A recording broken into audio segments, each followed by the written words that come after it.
민원련의 미디어 탈곡기.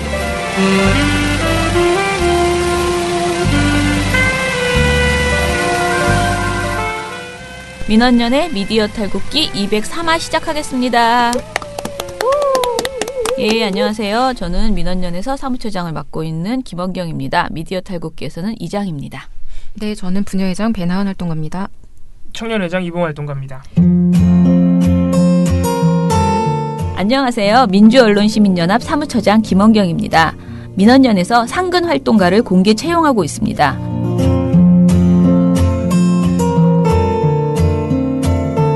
모집 분야는 언론 모니터 담당자와 홍보 담당자입니다. 언론 모니터 담당은 민원련이 자랑하는 신문, 방송, 종편 모니터를 쓰시는 일을 합니다. 홍보 담당자는 영상 촬영 편집 분야, 그리고 소식지나 웹자보를 만드는 디자인 분야 등을 기다리고 있습니다. 서류 접수 기간은 2월 20일 화요일 저녁 6시까지입니다. 물론 지금도 접수 중입니다.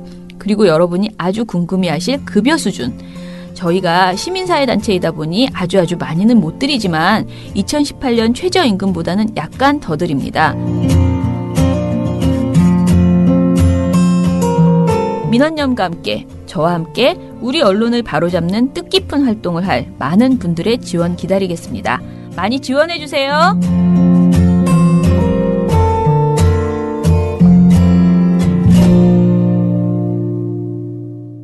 예, 이제 드디어 내일이면 설 연휴가 시작됩니다. 그래서 저희는 오늘 조금 일찍 집에 가려고 지금 두근두근 예전 토요일 근무하던 그 시절을 생각하며 오전만 어떻게 버티면 된다 지금 그런 마음으로 있습니다. 다들 설에 무엇을 하실 건가요? 계획을 얘기해 보시죠. 계획 없습니까? 저는 문명 확장팩이 나와서 그걸 할 거예요. 그게 뭐야? 문명 6인데 확장팩이 요새 선덕여왕이 등장하는 확장팩이 나왔어요. 어느 나라 말이야? 아주 명작은 세계적 명작으로 꼽히는 시드마이어의 문명이라는 문명 6 비디오 게임입니다. 문명을 켜는 순간 시간이 그냥 쓱 지나갑니다. 나는 한 판 했을 뿐인데 70살 노인이 돼 있다. 그런 것이죠. 네. 제가 지금 결제를 해놓고 아직 키지 않았거든요. 네, 지금 최근에 선덕여왕이 등장하는 새로운 캠페인이 공개가 돼서 선풍적인 인기를 끌고 있습니다. 아이, 그것들이 진짜. 네, 생각보다 그 컴퓨터 요구 사항이 그렇게 높지 않다는 또 소문이 있어서. 봉우 씨는요? 뭐 할 겁니까? 왜 이제 그 어금니는 그거 예약하셨나요? 포기하셨습니까? 네, 어제 또 동네 치과를 두 군데 가서 시도를 해보았으나 여러분 말씀대로 동네 치과는 사진만 찍고 못하겠다는 의견을 표현하더군요. 축하드립니다. 저 이거 방송에서 한번 말씀드리겠는데요. 봉우 씨가 연휴 기간에 사랑니를 못 빼면 저희한테 중국 코스 요리를 사겠다. 그렇게 약속을 했어요. 처음에는 나은 씨만 사기로 했는데 내가 그런 게 어딨냐고 격렬하게 항의해서 당연히 뽑을 거니까 나는 상관없다. 저는 여전히 나은 씨한테만 사기로 했다는 그 계약을 기억하고 있고요. 그리고 제가 예정이 없지만 오늘 아마 사표를 내지 않을까. 사표를 내더라도 그거 먹을 건 먹고. 아니요. 사표 내고 전화번호 바꾸고. 그럼 퇴직금으로 사. 퇴직이 또 연금이래요 우리 회사가. 연금이라서 곧바로 받지 않는다 그러더라고요. 자, 아무튼 여러모로 여러분께 오늘 마지막 인사를 드리게 되어서 안타깝습니다.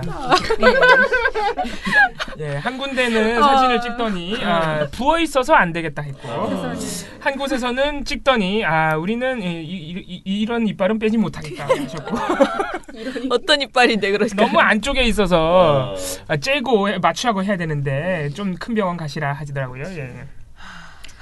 그러면은 지금이라도 예약을 오늘 어찌됐든 거세요. 다음 주에 빼시는 걸로. 그렇게 하면 어떻게 좀 그 부분은 제가 사표 내고 개인적으로 여러분과 연락이 두절된 상태에서 하겠습니다. 한심합니다. 저는 시댁에 다녀오고요. 그리고 그냥 바쁩니다. 우리 예결산 같은 거 좀 정리를 하려면 제가 근무 중에는 그런 일을 할 시간이 너무 없어서 이번 그 주말 연휴 돌아온 다음에 일요일 날 하려고 하고요. 토요일 날은 TV 속에 TV 인터뷰가 있습니다. 아이고. 그래서 그나마 금요일 날 정관용은 이번에 없다는 거. 그래서 굉장히 그거라도 안 하는 게 어딥니까? 명절이 다가왔는데 최근에 언론 보도를 보니까 확실히 명절 때도 뭔가 분위기가 좀 바뀐 게 네. 보셔서 아시겠지만 일간지들 보면은 뭐 제사에 사표를 냈다거나 시댁에 사표를 냈다 이런 류의 기사들이 굉장히 많이 올라옵니다. 그래서 분위기가 예전과 달리 확실히 바뀌고 있다. 그래서 물론 저를 소장님 째려보시죠. 지금 충동질 하시는 거예요? 뭔가요 네, 지금? 아주 좋은 기사더라고요. 네, 드디어 이 가부장적이고 굉장히 남성 중심적인 이 사회 분위기에서 우리 처장님께서도 뭔가 이 목소리를 낼 때가 왔다. 네, 이런 생각이 들었습니다. 네, 닥치시고.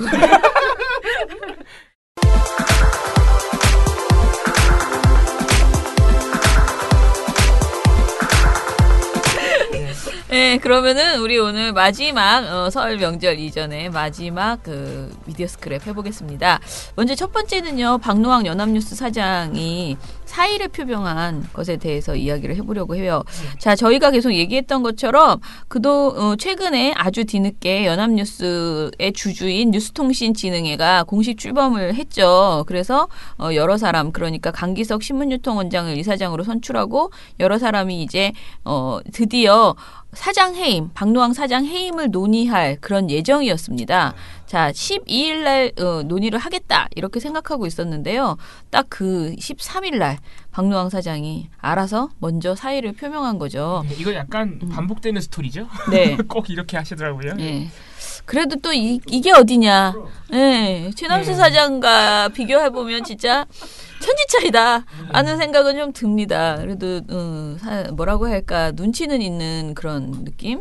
그런데 어찌됐든 본인 주장은 참 어처구니가 없어서 의욕을 갖고 연합미디어그룹의 성장과 도약을 위해 많은 정성과 노력을 기울였지만 진정성이 여러분에게 미치지 못했던 점은 몹시 안타깝다. 부족함으로 여러분에게 남긴 상처와 좋지 않은 기억은 모두 그건 아는데 모두 제 탓이다 라고 이야기를 했습니다. 예. 저를 도와 불철주야 일해온 다른 임원들에게는 성과와 공로는 함께 하시되 화살은 돌리지 말아주시길 부탁드린다. 말도 안 되는 소리 하고 있어. 같이 데리고 나가야지 지금 자기가. 그래도 이 박노왕 사장이 대표적인 또 이전 정부 낙하산 네, 사장이고 그래서 선임 당시부터 굉장히 구성원들의 반발이 심했고 그런데 네. 지금 물론 굉장히 어떻게 보면 우리 노조원들이나 시민들 입장에서는 독자들 입장에서는 굉장히 뭐랄까요 짜증나는 네. 사태의 변인데 네. 사실 김장겸 사장이나 고대영 사장 등등의 사태 이전에 냈던 공식적인 입장문에 비하면 굉장히 얌전해요. 네. 보통 이런 분들이 노조를 공격하고 시민사회를 공격하고 하거든요. 항상 입장문에서. 그런 부분이 없다는 점도 좀 눈에 띄긴 합니다. 예. 눈치는 빠르다. 눈치는 예. 빠르다. 특히 고대영, 김장겸, 최남수 이 세 분의 특징은 꼭 공식 입장문에서 현 정부와 노조는 강력하게 연결돼 있다는 주장을 현 정부가 노조를 움직이고 있다는 식의 주장을 꼭 했는데 그런 부분도 없었죠. 예. 근데 역으로 말하면 박노왕 사장이 노조와 우리 시민사회를 비판하지 않았다는 건 우리가 그만큼 못했다는 것일 수도 있습니다. 노조가 제대로 활동하지 못했고요. 그리고 저희들도 사실은 다른 언론사에 치중하느라고 연합뉴스와 연합뉴스TV의 문제가 심각하다는 걸 알면서도 거기까지는 미치지 못하는 우리의 그 노력이 그게 분명히 있었기 때문에 그러네. 생각해보니까 그러네. 역으로 말하면 우리가 좀 약간 못해서 존재감이 떨어졌나 봅니다. 그래서 이 사람이 그렇군요. 우리가 박노왕 사장을 너무 편하게 해줬군요. 이 사람이 그냥 거의 임기를 꽉 채우고 이렇게 나가게 돼버린 그런 상황이 된 거죠. 자, 연합뉴스 노조는요. 이사회 구성과 더불어 즉시 해임 청원서를 접수해서 박노왕 사장을 퇴진시키기 위한 절차를 밟아왔었는데요. 노조에서 일단 해임 청원서에서 뭐라고 했냐면 주식회사 연합뉴스 대표이사 박노왕에 대한 해임을 청원합니다. 라면서 편집 총국장제의 무력화 및 편집국장 직무대행 체제 유지를 3년 동안 하면서 편집권 독립을 침해한 것을 제일 심각한 문제로 이에 따른 뉴스 공정성과 공익성 훼손 및 보도 개입 문제를 또 문제 삼았고요. 노조 전임 간부에 대한 보복성 지방 관령 등 부당 노동 행위 등을 해임 사유로 적시했습니다. 박 사장은 아시다시피 언론장악 부역자 명단에도 이름이 올라가 있습니다. 당당하게. 그래서 이주영 그 연합뉴스 노조위원장 오늘 아침에 뉴스공장하고 인터뷰도 하고 이제 부지런히 이 연합뉴스의 문제들을 막 지적을 하고 있던데요. 사태가 당연한데도 찝찝하다. 끝까지 자리를 지키고 조금 전까지도 회사 내 분란을 조장하는 행위를 하더니 해임 당하는 것보다는 스스로 걸어나가는 게 낫다는 건가라고 이렇게 비판을 했네요. 노조에서. 예, 연합뉴스 노조는 박 사장과 관련해서 지금 진행 중이던 그 부당 노동행위 고소고발건을 계속 한다고 합니다. 그리고 앞서 제출한 해임 청원서 유효 여부 등도 계속 논의를 할 예정이라고 합니다. 예, 어찌됐든 그냥 간다고 곱게 갈 문제가 아니고 그야말로 왜 그동안에 연합뉴스가 이렇게 문제가 있었는지를 제대로 책임 소재를 밝히는 작업이 필요하다. 그래서 법적인 조치는 아니지만 반드시 이것을 뉴스통신진흥회에서 한마디로 제대로 조사하고 기록으로 남기고 그거에 대해서 평가하고 이런 작업을 할 수 있도록 그러니까 그걸 하라고 요구하겠다라고 했습니다. 네, 그냥 이거는 짧게 소식을 전달해 드릴게요. 네. 지난 11월 연합뉴스 모 기자가 타 매체 그 언론사, 그러니까 타 언론사 여기저기 성폭행한 것으로 드러났다고 합니다. 근데 그 기자는 연합뉴스 IT 의료과학부 소속이고요. 지난달 말까지 근무하다가 이번 달 8일 퇴사를 한 상황이고요. 설 명절이 끝나는 대로 검찰에 송치할 예정이라고 합니다. 네, 여기에 대해서 저희가 뭐 코멘트를 할 필요는 없을 것 같고 이런 소식이 있을 때마다 그때그때 전달드리도록 하겠습니다. 네. 저 EBS에서 다큐멘터리 프로그램을 촬영하다가 지난해 7월 불의의 사고로 유명을 달리하셨던 고 박환성 김광일 PD 사건 기억하시죠? 네. 그 사건 이후에 이제 공정거래위원회 등 5개 관계부처가 아주 적극적으로 지난해 말에 대책을 발표하고 그랬습니다. 그런데 사실 이 공정위 등 관계부처의 대응이 굉장히 늦었고 고인이 사망 이전부터 꾸준히 EBS 등 방송사들의 갑질을 여러 차례 진정을 넣고 대책 요구를 했습니다만 공정위가 그동안 그를 묵살해 오다가 사망하고 나서야 뒤늦게 이렇게 지금 대책을 낸 것이다라는 사실을 지금 미디어오늘이 단독으로 보도를 했습니다.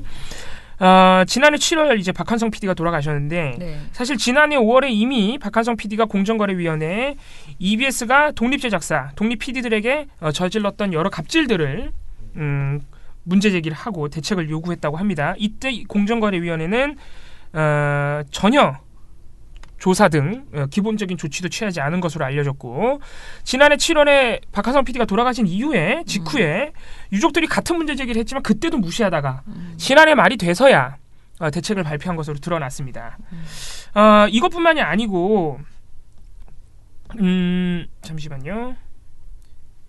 지난해 6월 24일에도 박한성 PD가 이번에는 국민신문고에 공정거래위원회가 안 해주니까 국민신문고에도 똑같은 내용의 진정을 넣었습니다만 역시 묵살된 것으로 드러났습니다. 그래서 뭐 여러 가지가 있지만 박한성 PD가 특히 저 사망 이전에 집중했던 문제가 인센티브하고 그 협찬비 가로채는 문제들 이런 문제들을 꾸준히 제기를 해왔었는데 관계부처들이 무시해왔다는 것이죠. 그러니까 제가 잘 모르겠는 거는 지금 사람이 돌아가셔서 이게 이렇게 된 거, 그러니까 질질 끄는 이유가 그런 거예요? 아니면은, 그러니까 그 고발자가 돌아가셔서 그런 건 아니에요? 그냥 완전히 사안 자체를 질질 끌고 있는 거예요? 원래부터 질질 끌고. 아니 사망 이전부터 대응이 없었던 거예요. 사망 이전에 박한성 PD가 꾸준히 문제 제기를 해왔는데 네. 대응이 없다가 돌아가시고 나서야 돌아가고 난 다음에 그것도 한 반년 있다가 대책을 발표했고 네. 그게 이제 나름 구체적인 대책이었지만 유족들은 그 이전부터 꾸준히 박한성 PD와 또 돌아가신 직후에 유족들이 계속 문제 제기를 했는데 그동안 답이 없었다. 그런 이게 그동안 오랫동안의 그 사연을 오랫동안 해왔다는 거예요. 박한성 PD가. 사연을 쭉 정리한 거구나. 네. 네. 공정거래위원회 측은 지난해 7월에 일종의 해명을 내놓긴 했었습니다. 그래서 분쟁 조정을 할 수 있는 사항이 아닌 시정 조치를 구하는 신청서라서 분쟁 조정은 보내지 않고 사건 접수만 하고자 한다. 직접 조사하는데 기대하는 것만큼 빨리 되지 않을 수가 있다. 이런 해명은 내놓은 바가 있었다고 합니다. 그러니까 한마디로 말하면은 돌아가시기 전에 불공정을 개선하겠다고 난리를 쳤지만은 정작 이분이 살아계실 때 문제 제기를 했을 때는 굉장히 미적지근했고 어떻게 보면 회피하는 것처럼 그런 대응을 무성의한 대응을 보여왔다. 그거네요. 네. 대구 MBC에서 천주교 대구 대교구 조한길 이사장의 비리 의혹을 보도하려고 했었는데요. 이 보도에 대해서 천주교 측에서 그 법원에 방송금지 가처분 신청을 했거든요. 근데 이 결정을 앞두고 이게 언론자유 침해다라는 비판을 지금 하고 있다는 겁니다. 법원이 일부 받아들였죠? 네. 방송 금지 가처분 신청을. 네. 일단은 정확하게 무슨 방송인지부터 얘기해야 될 것 같은데요. 조한길 이사장이 비리에 연루되어 있다라는 그런 의혹이 있는 문건이 있는 거예요. 근데 이 문건은 선문학원 산하 대학에서 일정 금액을 마련해서 교구 측으로 보낸 정황이 담긴 문건입니다. 그러니까 일종의 비자금을 만들어서 교구 쪽으로 보냈다라는 정황이 담겨 있고요. 대구 MBC는 관련 금액 가운데 비자금으로 의심되는 부분을 추적하고 있었고 취재 도중에 법원에 의해서 보도 유예 처분을 받게 된 것입니다. 대구 천주교회는요. 채권자들의 명예가 심각하게 그러니까 보도가 나가게 될 경우에 심각하게 훼손될 것이 명백해서 방송 이후 손해를 회복할 길이 없다라는 입장을 냈었습니다. 재판부는 문건 내용에 대해서 사실 확인이 상당한 정도로 이루어졌다고 보기 어렵다. 그리고 의혹 제기로 채권자들의 명예의 신뢰가 회복하기 어려운 상태에 이를 수 있다라는 그 두 가지를 이유로 보도 유예를 결정한 상태입니다. 재판부는 보도 유예 처분에 대해서 주요 취재원 의사 번복 상황 하에서 언론의 사실관계 확인을 위한 신중한 기회가 될 수도 있다라고 그렇게 밝혔습니다. 그러나 이 대구 MBC 측의 송혜익 변호사는 문건이 허위임이 명백하다면 사전 방송 금지를 할 수 있다. 하지만 이 문건은 관련 대학교의 전직 총장이자 현직 신부가 작성한 것이고 취재 기자가 최초로 인터뷰를 했을 때는 사실상 시인하는 취지로 답변을 했었다라고 반박을 했습니다. 송 변호사는 언론 자유와 명예훼손이 충돌하지 않게 방송을 금지하더라도 구체적인 부분을 특정해서 최소 범위에서 방송을 금지해야 하는 것이 판례다라면서 방송의 금지라는 것은 사전 통제고 권력자의 통제가 될 수도 있다라고 지적을 했습니다. 이에 대해서 전국언론노조 MBC 지부에서도요. 성명을 통해서 천주교 대교구의 요구에 대한 재판부 일부 수용은 보도 시점과 내용이 확정되지 않은 사안에 대해서 제동을 거는 것이다. 언론 자유를 심각하게 침해하고 있는 것이다. 라고 주장을 했습니다. 좀 그렇죠. 왜냐면은 지금 여기 대구 MBC 지부에서 한 말이 이런 말이 있는데 태블릿 PC 입수로부터 시작된 최순실 국정농단과 대통령 탄핵 사태, 줄기세포 논문이 거짓으로 드러난 황우석 신화 같은 것들은 아주 작은 의혹과 실마리 속에서 잉태됐던 것이 사실이다. 현재와 같은 상황이 방치되고 반복된다면 비리 의혹을 받는 모든 당사자들은 언론사를 상대로 재갈을 물릴 수 있다라고 비판했는데요. 굉장히 맞는 말이죠. 그러니까 이 정말 신중하게 해서 만약에 법원이 이거를 보도를 할 수 없다라고 말을 한다면 정말 어느 부분에 어떤 장면은 보도하지 말아라. 이 부분은 위험하다라고 해서 그 부분을 서로 논의해서 빼는 수준이면 모를까. 이 아이템 자체를 보도하지 못하게 한다면은 그건 아주 심각한 언론 자유 침해일 수도 있는 거죠. 그리고 이게 이제 일종의 성역처럼 될 수도 있어요. 이런 핑계를 대면서. 그래서 제가 봐도 이번 논쟁은 그냥 지나갈 만한 문제가 아니고 많이 이렇게 뭐랄까 관심을 갖고 좀 논쟁이 좀 필요하다라는 생각이 드는. 아니 의혹 내용이 조금 더 구체적이면 더 좋겠습니다만은 네. 지금 보도에 살짝 소개된 것만 해도 네. 대학에서 그러니까 쉽게 말해서 대학에서 사학 측에서 돈을 교구에 줬다는 거 아니에요? 네. 그리고 그 근거 문건을 그 사학의 총장이 직접 작성했다고 일부 시인을 했고 그런 문건은 확실하다는 것이고 그런데도 아예 이 아이템을 4월 30일까지 보도하지 말라 그랬다. 네. 이런 부분은 굉장히 궁금하긴 하네요. 도대체 어떤 내용인지. 그러니까요. 네.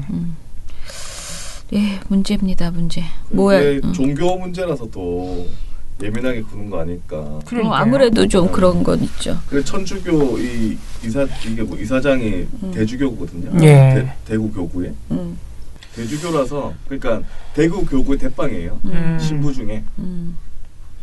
아무튼 상식적으로 생각해봐도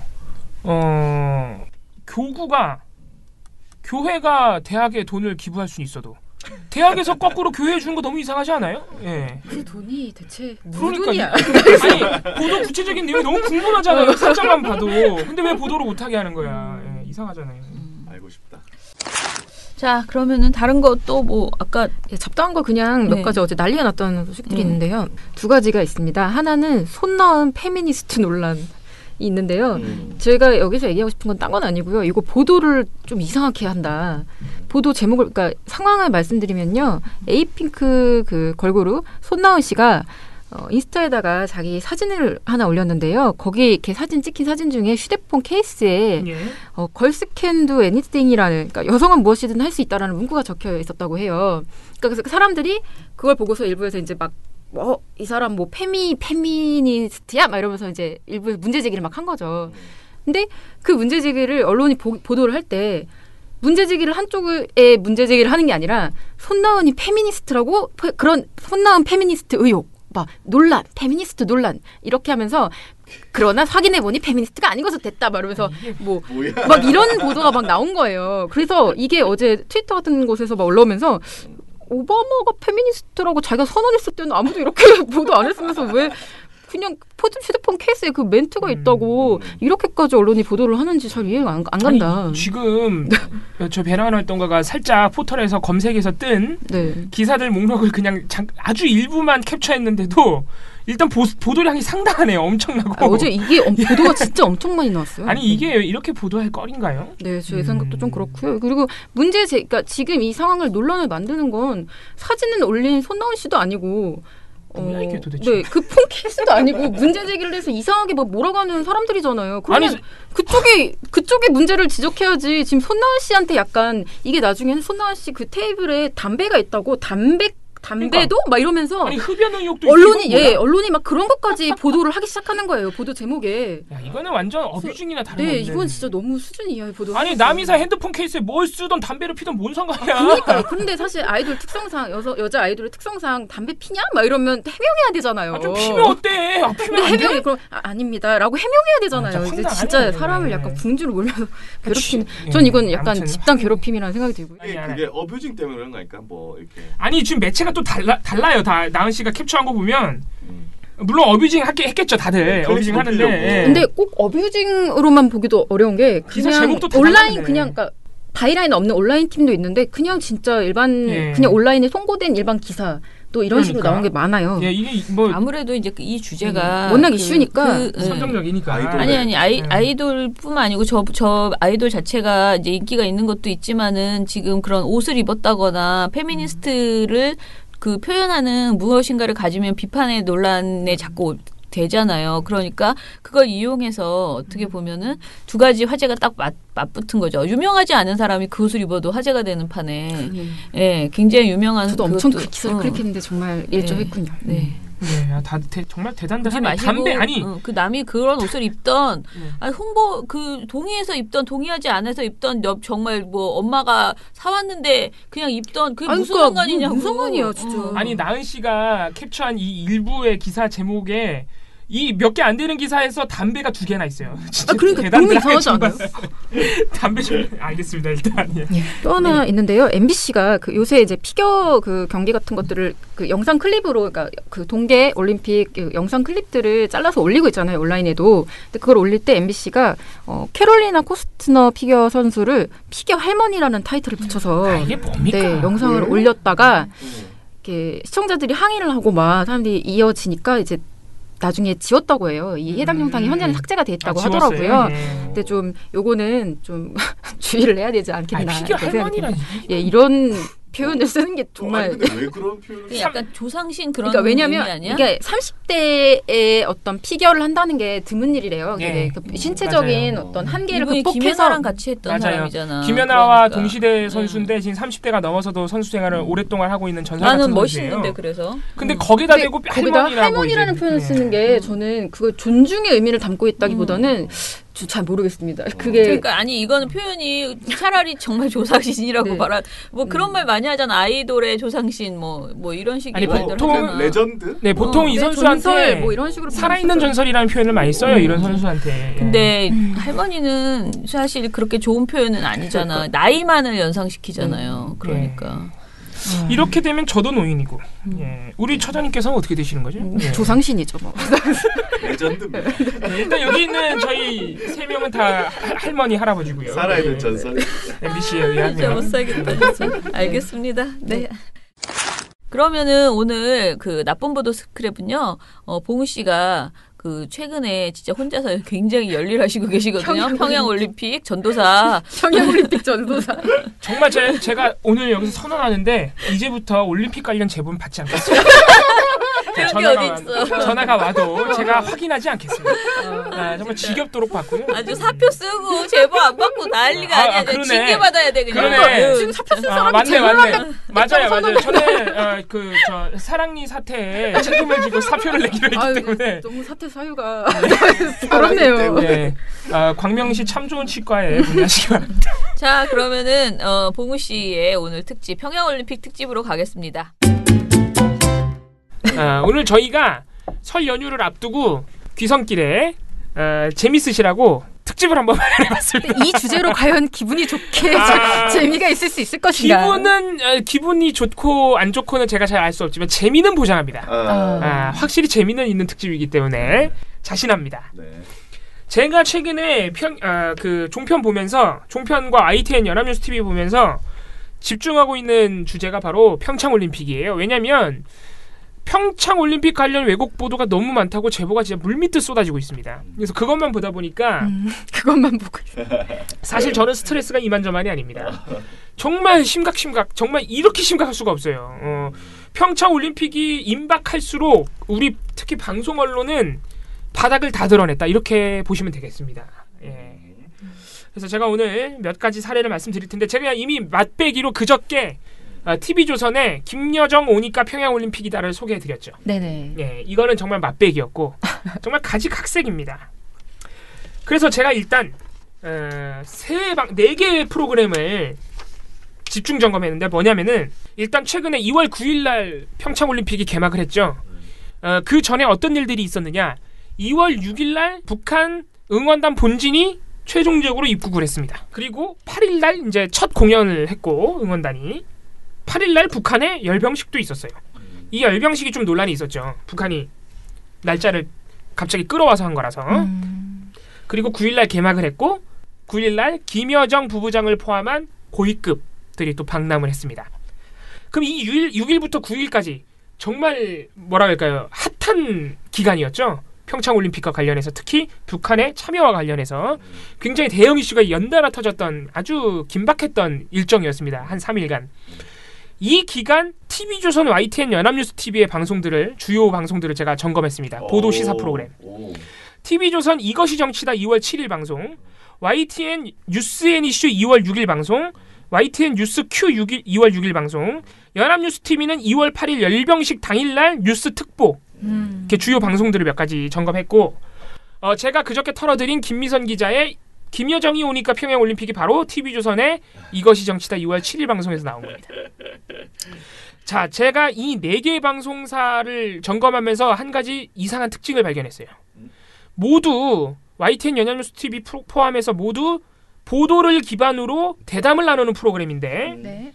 이 4개 방송이 모두 굉장히 비슷한 사실상 똑같은 주제로 대담을 나눕니다.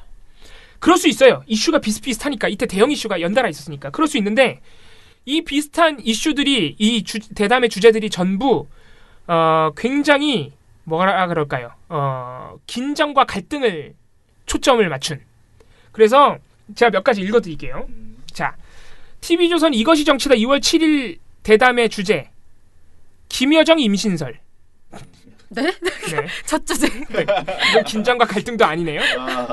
현송월 명품 가방. 이어지는 주제가. 네. 그리고 북한 인원들의 저러한 입국은 모두 대북 제재 대상이다. 북한의 열병식은 북미 갈등 요소다. 자, 이런 주제들로 이루어졌습니다. 자, 여기부터 재밌어지는데 네. YTN 뉴스앤이슈 2월 6일 방송 북한 인원의 저러한 입국은 제재 대상이다. 북한의 은밀한 한밤중 전략. 북한 열병식은 북미 간 갈등 요소이다. YTN 뉴스 Q 북한 인원들의 저러한 입국은 북한 제재 대상이다. 데스크가 한 사람인가요? 야, 대박이다. 진짜? 북한의 한밤중 은밀한 전략. 뭐야? 와, 야, 진짜 뭐지? 북한의 열병식은 북미 갈등 요소이다. 야, 이쯤 되면 나 소름 돋는. 자, 연합뉴스 TV 뉴스 특보 2월 8일 방송 북한의 열병식은 북미 갈등 요소이다. 야. 자, 그리고 여기 사실 이게 되게 재밌는데 막 예전에 유행했던 드라마 중에 어남선이라는 유행어 아세요? 어차피 남편은 제가 그래서 이름을 붙여봤는데 어남망이라고 네. 어차피 김여정 남편은 망나니 라는 왜요? 대담 왜요? 주제가 있어요. 뭐예요? 이게 대담 주제예요.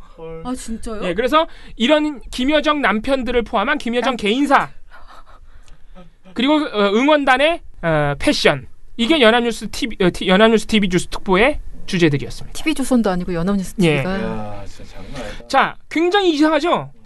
북한의 전략 그리고 북한 인원들이 입국은 대북 제재 대상 그리고 북미 갈등 요소 이런 게 4개의 프로그램 3개의 방송사에서 계속 반복돼요. 야, 이건 이게 뭐 서로 단톡방 있나 봐요. 단톡방. 이상하지 않습니까? 이거 진짜 예. 이상한데? 물론 이날 제가 아까 말씀드린 대로 막 북한 응원단 본진이 입국하고 막 조금 있으면 김여정 들어오고 8일날 열병식 하고 그러니까 제가 말씀드린 이 사실관계에 해당하는 이슈를 대담 주제로 삼을 수 있죠. 공통적으로. 키워드는 겹칠 수 네. 있죠, 당연히. 그런데 굉장히 구체적인 이슈들. 근데 문장이 같잖아요, 문장이. 구체적인 이슈면서 심지어는 너무 이상한 이슈들. 막 그러게. 현송월 패션, 김여정 개인사, 그리고 갈등에 초점을 맞춘 굉장히 구체적인 이슈들, 대북 제재 대상, 북미 갈등 요소 이런 게 세계 방송사에서 계속 반복된다는 점. 너무 이상하죠. 너무 이상하죠. 그러니까 TV조선 YTN 연합뉴스 TV는 아주 전적으로 가십과 북미 갈등, 한반도 갈등에 초점을 맞춰서 보도하고 있다. 이렇게 되는 겁니다. 그래서 제가 너무 신기했어요. 정말 아까 말씀하신 대로 아니 세계 방송사가 데스크를 공유하나 싶을 정도로. 그러니까 진짜. 예. 야, 진짜 이거는 다 비앱이다, 비앱. 예. 그래서 제가 너무 많아서 재밌는 사례만 오늘 소개해드리고 끝내겠습니다. 네. 자, TV조선 김미성 기자가 김여정이 와서 평양올림픽 된다. 이게 그날의 끝이 아니었어요. 예. 그래서 몇 가지 발언을 더 소개해드릴 텐데 어제 김정은 얼굴 화형식까지 하고 만경봉호 앞에서 그렇게 시위를 거세게 해서 결국 예술단이 내리지도 못했잖아요. 근데 그걸 다 보고도 김정은이 여동생을 보내는 심리는 뭘까요? 자기 여동생도 가서 험한 꼴 당할 거 뻔히 알 텐데. 그 영상을 유튜브에 올리면 어떤 저주의 힘이 발휘돼서 몰라요. 나도 되나요? 험한 꼴 당하는 이거 되게 위험한 발언이거든요. 근데 사실은 네. 예. 이건 상당히 굉장히 위험한 발언이에요. 사실. 험한 꼴을 누구한테 당해? 그러니까. 코트 사이로 좀 약간 불러나온 배가 보여서 좀 많은 전문가들이 지금 저 부분을 포착하고 있습니다. 김여정은 임신을 했을 때 2015년에 출산을 한 것으로 국정원이 밝힌 바 있는데 그때 당시와 비슷한 모양의 코트를 입고 나왔고요. 그리고 저렇게 등이 약간 뒤로 가고 허리는 앞으로 나가는 모습이 마치 임신 한 5개월 정도 된 모습과 같다고 산부인과 전문의를 통해서 저희가 확인을 할 수 있었습니다. 다만 직접적인 진찰은 하지 않았기 때문에 단정 지을 수는 없다라는 전제를 붙일 수 있을 것 같아요. 네, 이런 발언이 있었고. 와우. 네. 자, 6일 날 응원단 본진이 입국했을 때 현송월 단장이 또 나왔죠. 현송월 단장이 입국하는 모습을 두고 윤정호 앵커와 김미성 기자가 이런 대화를 주고받습니다. 이게 뉴스 대담입니다. 윤정호 앵커가 자, 현송월 오늘 또 화제가 됐습니다. 다른 게 아니라 들고 있는 백이죠. 또 지난번에는 H사 제품을 갖고 나왔었는데 오늘은 C사 제품을 갖고 나왔습니다. 그리고 요 목도리를 착용한 모습은 똑같았고요. 이 빨간색 코트를 입은 단원과 달리 본인은 다른 옷을 입고 나왔는데요. 지금 이 모습입니다. 이것도 김미성 기자 상당히 명품이죠. 라고 하자 김미성 기자가 고급이. 예, 한 700만 원에서 800만 원 정도 하는데요. 이 전에 가지고 나왔던 H사의 제품은 가짜 제품인 것으로 확인이 됐고요. 예, 지금 오늘 오른쪽에 보이고 있는 백은 700만 원에서 800만 원 정도 되는 C사 프랑스 제품으로 역시 대북 제재가 뭐 소용이 없었다는 것을 보여주기 위한 행동으로도 보이고 개인의 과시욕을 좀 워낙 좀 이렇게 있는 그런 걸 과시욕을 좀 보여주는 게 아닌가. 이런 대화가 7분간 이어집니다. 그래서 마지막 멘트는 이겁니다. 김미성 기자. 자, 2005년에 일단 응원단으로 대한민국을 찾은 리설조와 본격적으로 비교를 좀 해보시죠. 자, 리설조 보십시오. 자, 머리 질끈 묶었죠. 리설조군요. 예, 화장도 거의 하지 않았습니다. 자, 그런데 이번엔 어떻게 바뀌었을까요? 각종 커뮤니티 사이트에서 미인으로 꼽히고 있는 사진들을 저희가 추려봤습니다. 이번에는 이른바 K-뷰티 스타일로 멋을 냈습니다. 피부를 촉촉하게 하는 이른바 물광 메이크업에 연한 볼터치와 촉촉한 입술로 포인트 포인트를 줬습니다. 색조 화장 색상도 매우 세련되고요. 눈썹도 날카롭게 다듬지 않고 자연스럽게 그렸네요. 예. 우리나라에서 미인형으로 꼽히는 얼굴, 작은 얼굴에 시원한 미소가 돋보이는 예술 단원들이 눈에 많이 띄었습니다. 마무리했습니다. 무슨 말인지를 잘 모르겠는데. 아니 이거 무슨 뷰티 프로그램에서 무슨 분석해 주는 거 있잖아요. 예. 아무튼 뭐 뷰티 유튜버인 줄. 네, 뭐 알겠습니다. 예, 알겠고요. 예. 사실 이것과 관련해서 되게 재밌는 제보를 받은 적이 있는데 어떤 분이 너무 화가 나서 전화를 하신 거예요. 예. 그래서 막 전화를 해서 아니 지금 TV조선 지금 김미선 앵커 나온 게 TV조선이죠. 예. TV조선에서는 그 현송월 백이 700만 원이라고 하고 YTN에서는 그 똑같은 백이 짭이라고 하는데 왜 말이 다르냐. 같은 백을 두고 지금 누구 말이 맞는 거냐. 그래서 막 역설내면서 이렇게 말도 안 되는 거 가지고서 검증이 안 되는 거 아니냐 말면서 화를 내고 그 방송사에도 항의 전화를 하셨대요. 그거 니들이 어떻게 증명할 거냐고. 맞아. 예. 근데 방송사에서 확인해드리겠습니다. 뭐 이렇게 안내하고서 전화를 안 주고 있다. 막 그러더라고요. 근데 그게 진짜 본질인 것 같아요. 맞아요. 항의 전화를 해도 확인할 수가 없어요. 자기들이 말한 거에 대해서 아무것도 검증이 안 되죠. 본인들도 알 수가 없지 사실은. 네. 다 아무 말이나 하는 거죠. 추정이지. 네. 근데 정말 어떻게 보면 그런 부분에 화를 내는 시민이 있어서 참 좋은 겁니다. 저희는 정말 다행이라는 생각이 들었어요. 그만큼 언론에 대한 관심이 높아졌다. 볼 수 있고 사실 이 김여정 임신설 제가 아까 처음에 소개해드린 김여정 임신설은 TV조선만 하는 건 아니고 다들 해요. YTN도 했고 연합뉴스 TV도 했는데 YTN이 좀 재밌는데 YTN 뉴스 Q 2월 12일 방송이니까 얼마 안 됐어요. 여기서 박상현 역시나 앵커가 김여정 제1부부장 얘기를 안 할 수가 없을 것 같습니다. 예. 자, 일각에서는 김여정의 배가 나와 있었다면서 임신설을 제기하고 있더라고요. 김여정 얘기를 꼭 해야겠는데 그 이유가 임신 때문이라는 겁니다. 그래서 오히려 패널로 나온 조한범 통일연구원 연구위원이 굉장히 균형을 잘 잡았어요. 그런 설이 지금 있거든요. 그러니까 그런 추론이 가능할 정도로 임신설을 추론이 가능할 정도로 그게 사실이라면 매우 급박하게 파견된 거고 본인도 말했거든요. 갑자기 오게 됐다고. 그렇게 본다 그러면 사실 이번 대표단의 박람회에 무게를 실어주기 위한 김정은의 의도가 보이는 대목이죠. 오히려 패널이 이렇게 좀 균형을 잡아주는 그런 상황도 연출이 됐습니다. 자, 그리고 마지막으로 제가 오늘 특집의 마지막은 연합뉴스 TV인데 연합뉴스 TV는 또 약간 뭐랄까요? 결이 달라요. 뭐냐면은 연합뉴스 TV는 예전부터 한반도 전쟁에 굉장히 방점을 찍고 있어요. 전쟁 가능성이 높다는 거지. 예전부터 그랬는데 저희가 그래서 예전에도 한번 이 점을 지적해드린 적이 있어요. 2월 1일 날 김정봉, 신인균 씨 두 분의 패널이 나와서 대담 내내 대북 선제 공격을 할 것이라고 주장을 한 바 있습니다. 그래서 저희가 부적절하다고 지적한 바 있는데 이분들이 2월 8일 뉴스특보에 나와서 또 그러는 거예요. 또 나오셨어요? 예. 그래서 일단 김정봉 씨가 뭐라 그러느냐. 이날 2월 8일 날 뉴스특보를 편성한 이유가 열병식이 있어서 그랬어요. 북한 열병식이. 그래서 김정봉 씨가 열병식에 대해서 뭐라고 하냐면은 이번에 열병식에서 미국을 자극하고 국제사를 자극할 무기들이 많이 나올 겁니다. 그거는 이제 북한 주민들한테 보여주고 북한 주민들이 현재 미국이 공격을 할까봐 전전긍긍하고 좀 소문이 돌고 있고 또 북한군도 굉장히 두려워합니다. 미국과 전쟁에서 이길 나라가 어디 있습니까? 자기들 전부 다 전멸하는 걸 알거든요. 그러니까 군도 동요하는데 열병식을 통해서 우리가 이런 무기가 있으니까 동요하지 말라라고 할 필요가 있죠. 그래서 대내적으로 이 선전할 필요가 있는데 라고 주장했습니다. 그런데 김정봉 씨의 이러한 주장은 곧바로 사실과 다르다는 것이 그날 밝혀졌습니다. 왜냐하면 북한 열병식에 물론 무기가 나왔죠. 열병식 무기 나오라고 하는 거잖아요. 그래서 예전에 이미 공개했던 ICBM 이런 거 나왔습니다. 그런데 이번에 김정봉 씨 등 여러 보수 매체들이 예상했던 신형 무기들은 전혀 나오지 않았어요. 북한이 최근에 성공했다고 주장한 SLBM 잠수함 탄도미사일 나오지 않았습니다. 그리고 역시 그 신형 그 대륙간 탄도미사일도 전혀 공개하지 않았어요. 그래서 많은 외신들은 어떻게 평가하고 있느냐? 한반도의 평화무드가 진행 중이기 때문에 북한도 눈치를 보고 있다. 굉장히 분위기를 감안한 것이다. 왜냐하면 열병식 시간과 동원 인력도 축소가 됐어요. 심지어는 생중계도 안 했고 외신 기사도 안 불렀습니다. 이거는 원래 대내 선전은 물론이고 대외적으로도 막 이렇게 과시하려고 열병식을 하는 건데 그동안 쭉 생중계하고 외신 기자도 불렀기 때문에 무기도 막 그해 공개됐던 거 다 부르고. 근데 그러지 않았다는 것이죠.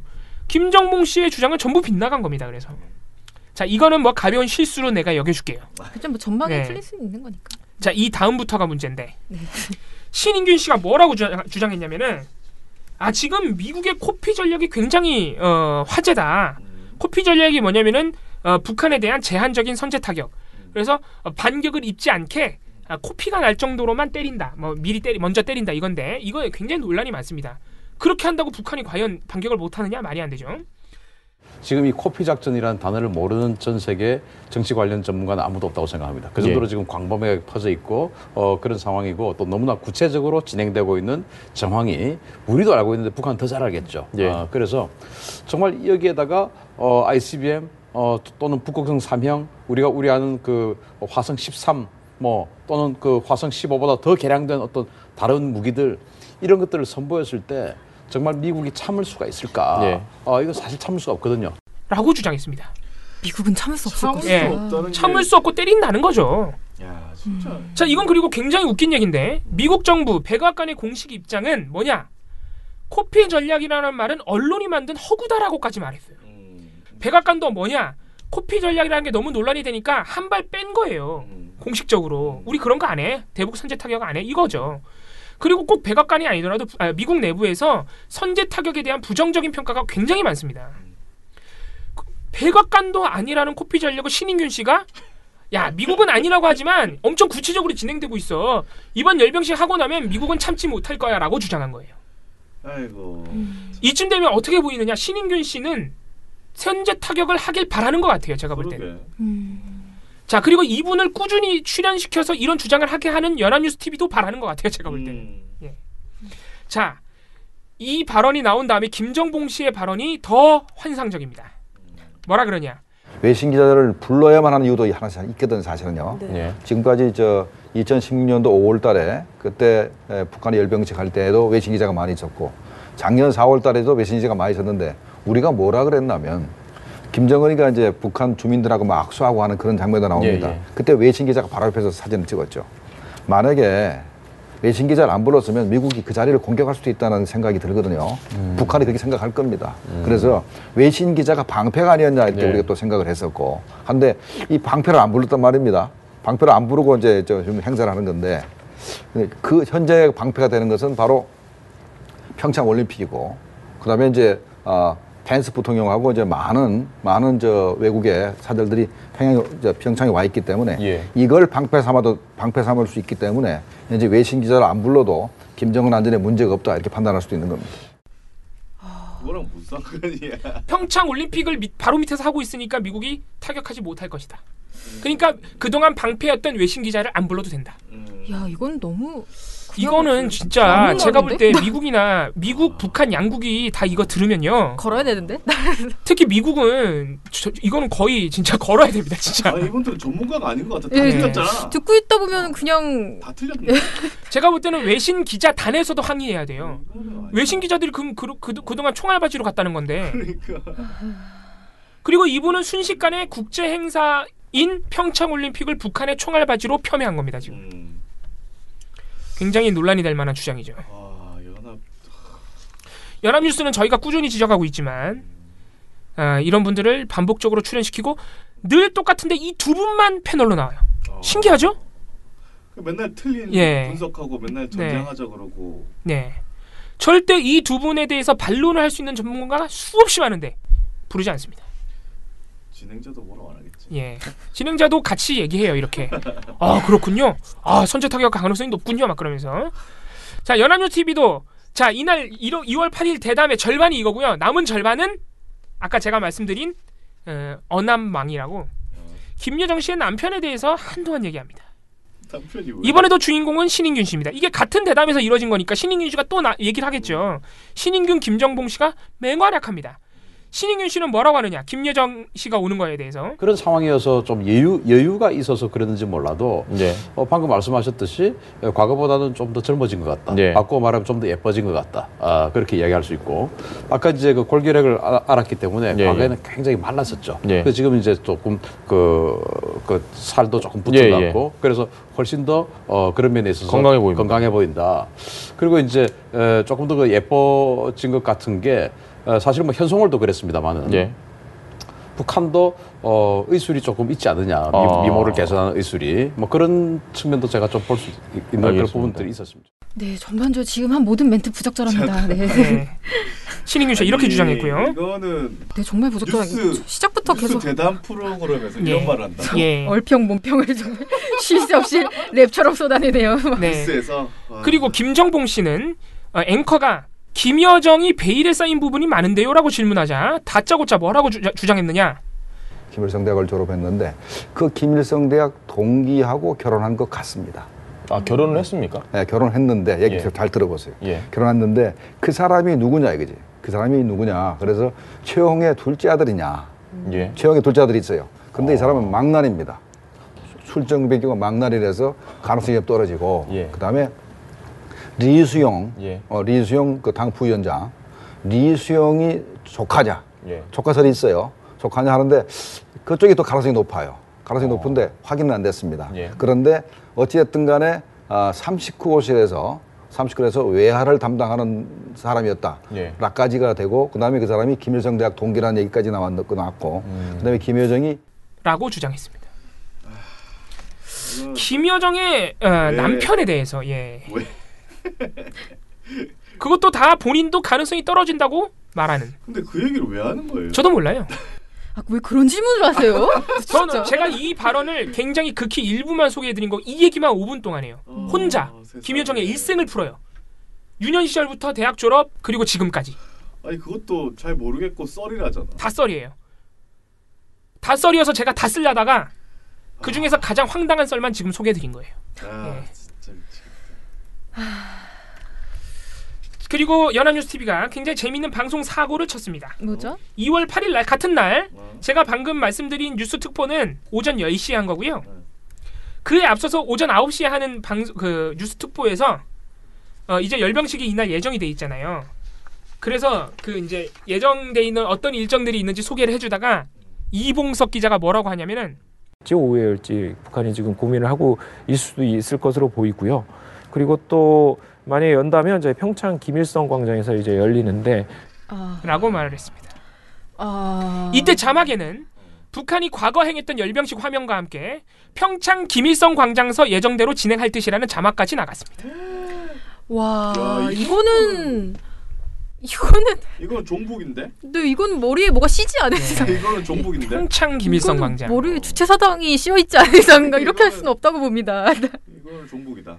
그래서 앵커가 당황해서 만약에 연다면 이제 평창 김일성 광장에서 이제 열리는데 그 보통 전반적으로 평가가 그 작년하고 비슷한 수준으로 평양 아닙니까? 평양 그 김일성 광장에서 열리는데 그 작년과 비슷한 규모로 열릴 것. 아무튼 정정을 했습니다만 자막과 기자 멘트 전부 평창 김일성 광장이라고 했다? 평창 김일성 광장. 아니 자막은 준비하고 치는 건데. 네. 아무튼간에 물론 실수겠죠. 일부러 했다라고 생각하고 싶지는 않습니다. 일부러 했으면 진짜 종북이야.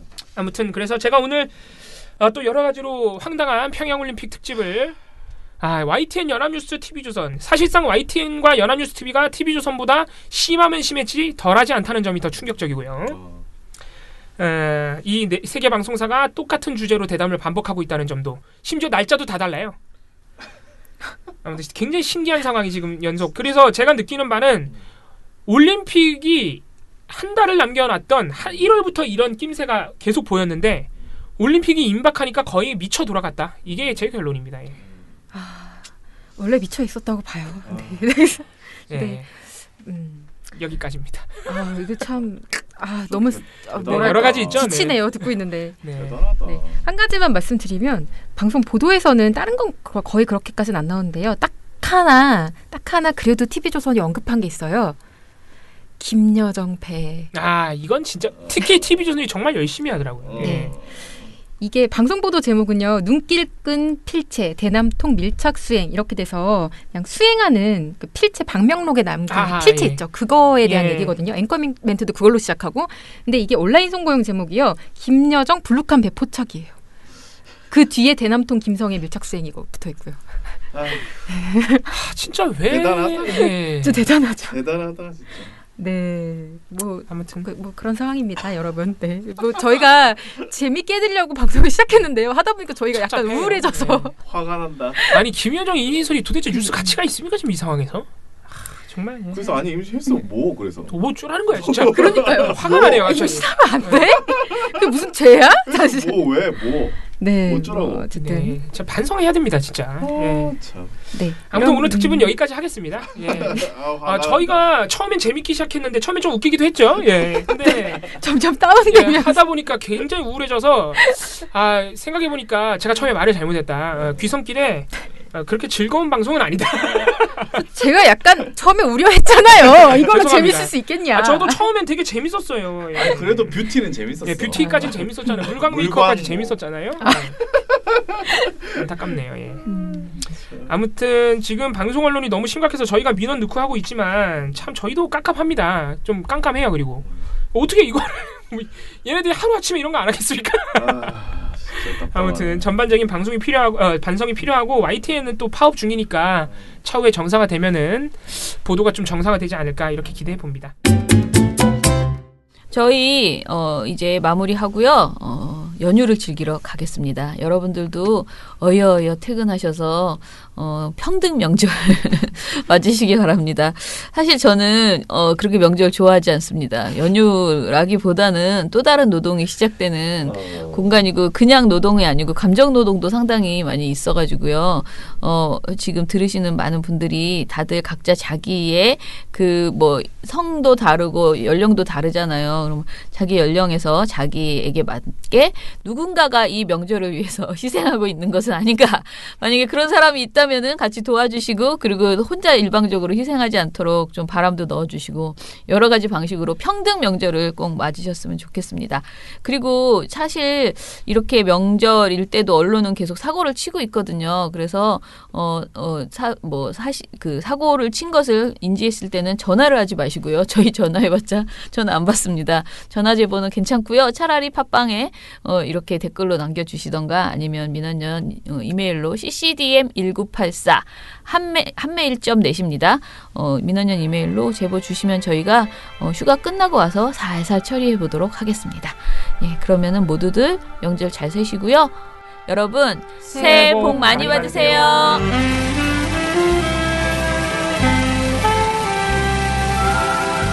우리 아빠는 슈퍼맨이에요. 종편 막말 패널들도 퇴출시켰고요. 보도지침 책도 만들었고요. KBS, MBC 적폐의 사진도 퇴출시켰고요. 언론교육도 하고요. 매일매일 방송과 신문을 감시해요. 너희 아버지 뭐 하시는데? 민원연 후원해요. 언론을 정상화시키는 확실한 길. 한 달에 10,000원 민원연 후원으로 가능합니다.